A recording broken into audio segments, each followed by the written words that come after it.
guys, and welcome to the real-time coloring of Shark Cat. So I thought this real-time coloring is kind of fun, so I tried to make another voiceover for it. Yes, there will be a linky here in the corner which will take you to the card video this if you want to see that also. That will have the sped up version of this coloring and some commentary for that. So then you know that. I'm having a lot of fun with these voiced over real-time videos. They take a little bit longer time to do, but it's okay. It's kind of fun anyway. This is going to be about 20 minutes. I think it took me about 30 minutes to color him in total, or a little bit more, 45. I do, as I said before, I do cut out all of the pen switches because there would be a much longer video if I kept it in, and all the kind of pausing, waiting to figuring out where to put colors and stuff. But yeah, into the coloring.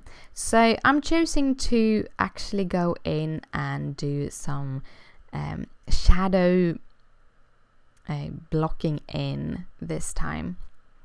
And as you saw, I actually started with one orange and ended up using another lighter orange because I felt the other orange was a little bit too dark. So I'm starting with the YR82 and blocking in, and I'm very happy that I blocked in because I actually figured out when I was doing this that I actually forgot one of the wings of the shark. So I will go in and block in that little wing as soon as I blocked in the rest of the cat.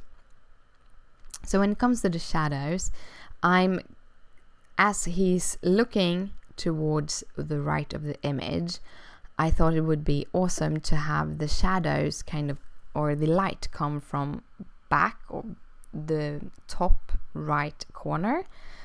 So it's almost from the back of the cat, which actually leaves a lot of the cat into darkness, which makes him a lot darker than I kind of was anticipating. I should probably have used a lighter color combination for him, but that's okay. I kind of like how it turned out anyway. So all my shadows that I'm adding is on the left and on the bottom side of the cat and the little shark. And I really like these Some Odd Girls images because they do have a lot of details that kind of lend itself to show where you're gonna put your shadows, how you're gonna put them and such. I really like. And by the way, this is part of the new release, the Halloween release for Some Odd Girl that is going on this week. So if you haven't been over to the Some Odd Girl blog, hop on over and look at all the other creations that the girls over there have made, and maybe go and get a couple of them. There is actually a whole bunch of images in this release, and I kind of like them all. I wish I had time to make videos for all of them. Sadly I don't. A little bit sad about that, but hey, I need to make just as much videos as I can do. I can't do all of them. No. For the coloring of the shark, I'm using my blue violets. I'm actually starting out with the C10 because I wanted to have really dark shadows where the darkest shadow would be. And the blue violet 29 is kind of a dark color, but when you start blending with it, it kind of lightens up a lot. So I thought it would be awesome to have that black as the darkest color, and it turns out pretty good. And the blue violets are one of those families that blends very nicely, and I love using them. It kind of gives you some of the families, when you blend them, they can become a little bit flat in their shadowing, but these actually they are awesome. You can go directly to the family. It's actually a tip if you're new to doing Copic coloring. Usually it's easier to get colors to blend in the color families. So if you are kind of wanting to know, okay, I want a red, maybe you want to do it in the color family of, would be like R35, R32, R30. I do have R32 and 30 on his nose. those will blend a lot better with each other, and it kind of lends itself to remove the guessing part. Will this work together?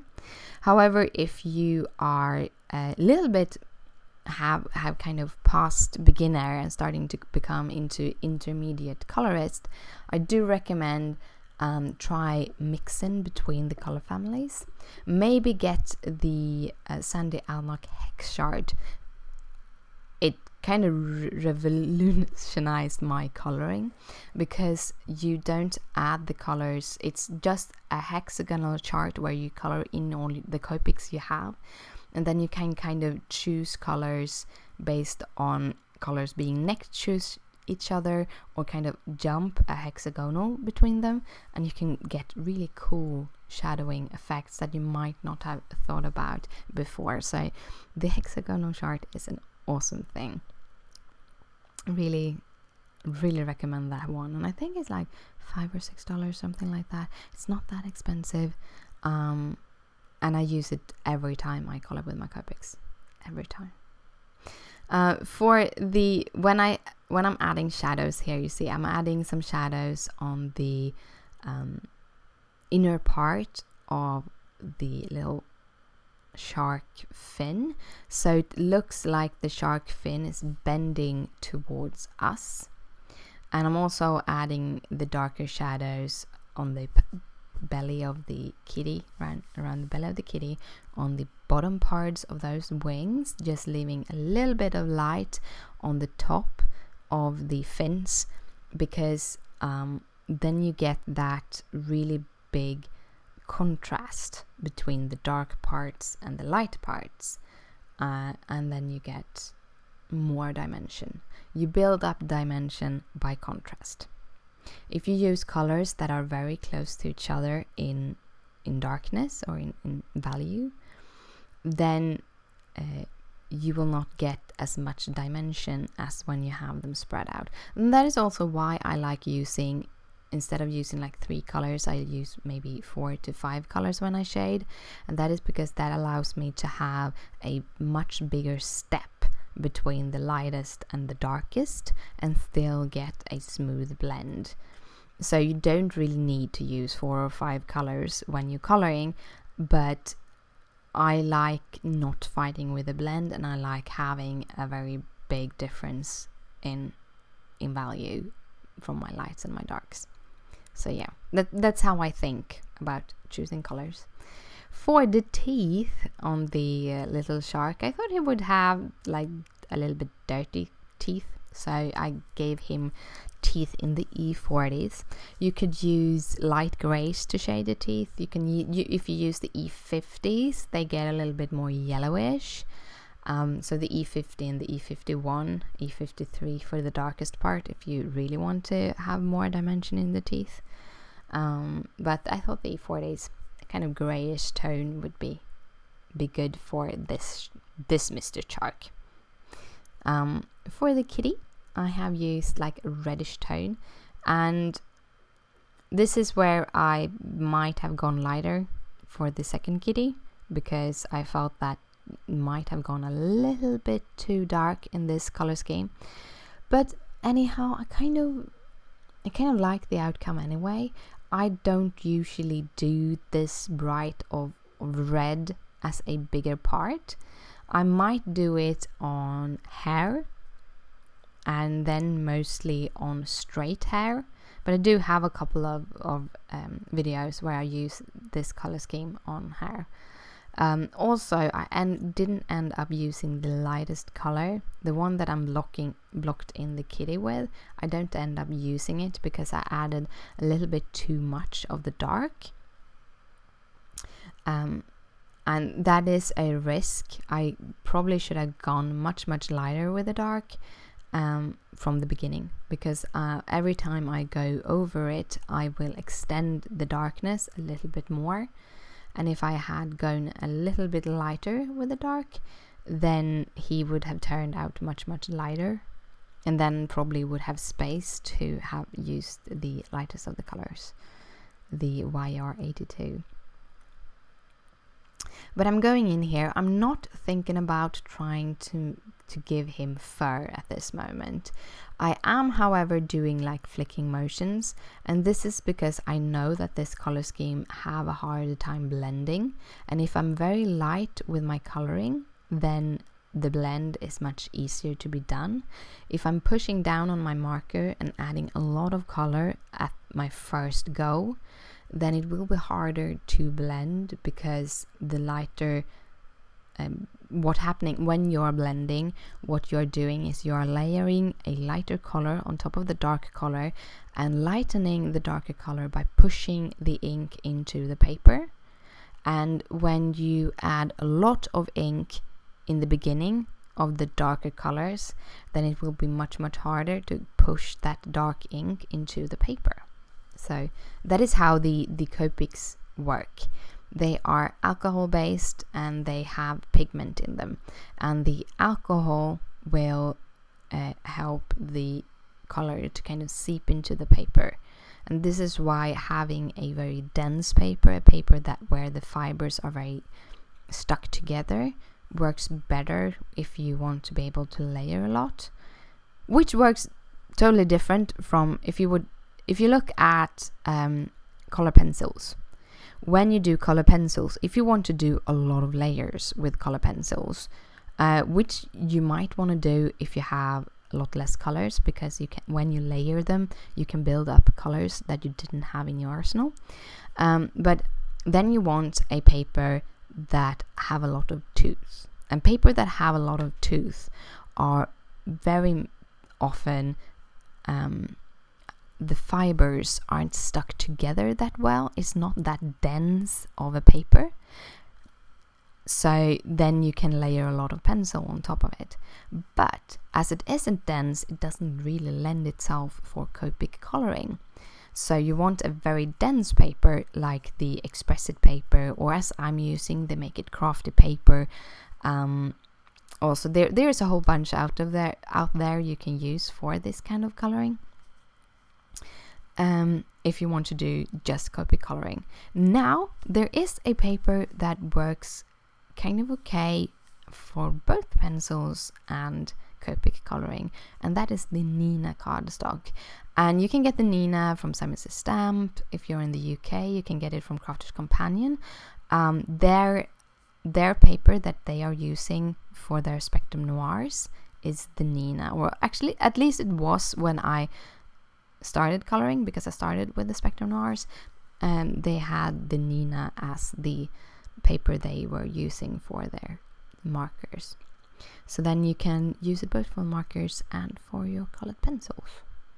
When I know that I'm going to play around doing Copics and then layering colored pencils on top, I usually go for the Nina. However, I've seen Zoe making beautiful creations, and apparently she actually used the Make It Crafty paper with colored pencils, with the color pencil accents, which I think is kind of cool too. So it's all about learning the technique on how the paper works. But yeah, I'm starting out here with the red coloring of the kitty. It's just trying to get the dimension build up. And here you see I'm just like, no, I'm not going to add another light color here. I'm just going to use this. And mostly it's because you don't get that much light on the kitty itself with this kind of where I have my light source. So the light source is basically behind him. I thought it would be a cool effect, so that's why I played around with it. And you see here the YR14 and the YR18 doesn't blend that easy. I think there is like YR15 in between, but that is more towards the yellow spectrum, and I wanted him to be kind of a red kitty, so that's why I chose the colors I chose. And now I'm going in and doing flicking motions to make fur. Now here's a tip: if you want to have really apparent detail, if you want the flicks that you are doing to be seen very well on the kitty's face and in the coloring, you want to wait with your flicking until the the image is dry. I didn't, so you will see here how you first see the flecks and then they kind of disappear into the ink after a while, and this is because my ink is still wet from my coloring. And that is also why you recommend, if you are working for a nice blend like on my little shark, then you want to work wet. You want to work quickly and keep your paper wet where you're working, because the paper will automatically help you with your blend. While when you are looking to do details like this, you don't want it really to be wet, because you want your details to show up. Depending though, because you can use it if you want softer lines, then just start doing this texturing when it's wet, because then it kind of will seep in and make it softer. Also, if you have made texturing and you feel that the texturing is too bright, too strong, you can always go over with your lightest and next to lightest color on top of it and kind of blend it out, and you will soften down your texture. So a little tip about texturing and stuff. This is a long video, but we are soon finished with the video. I actually kind of realized something I forgot that I haven't on the card, is that I could have used the white gel marker to give him whiskers. I don't think I gave him whiskers. Kitties do have whiskers. That is a tip. If you have parts, a few tips when it comes to white parts. If you have white parts on your creation, try to keep them without coloring. I have sometimes chosen to be lazy, like I'm gonna have white dots on this and it has dots on it, but I just color over it to make it easier to make a good blend roundness, and then I add the white on top.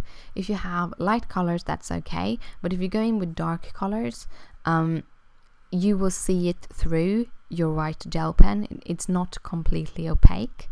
So if you want white parts on your image, you want to keep that part white keep it white while coloring.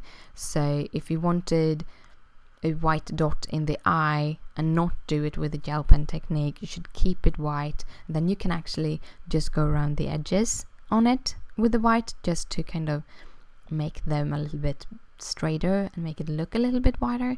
By having the white cardstock, the whiteness will be more white. A lot of white there, sorry about that. So that is a tip if you want to have something to be really, really white. However, sometimes you want to have white hairs. I did it on the little corgi. I did white hairs both as whiskers but also in his ears, and I went a little bit overboard. You can actually, if you do have that texture in the ears from other colors too, you can add just a little bit of the white to look like reflections on the hair, and it will look great. And I'm gonna try to do that on some image here in not too far future. That was the word I was after. But yeah, in this, however, I'm making it pretty simple. First, I used the same colors for the eyes, and then I'm just going in with my black gel pen to kind of fill in the blackness. And I felt that the shark was looking a little bit staring, so I added a little bit of a white, black dot in that, and then I'm adding some white dots on each side of the pupil to make the eyes look a little bit rounded. And yeah, that was the colored image. I hope you liked this video. If you do, please thumbs it up. It means a lot to me. Comment down below if you have any questions. Share this with your friends. Here are 2 other real-time coloring videos that I have done lately.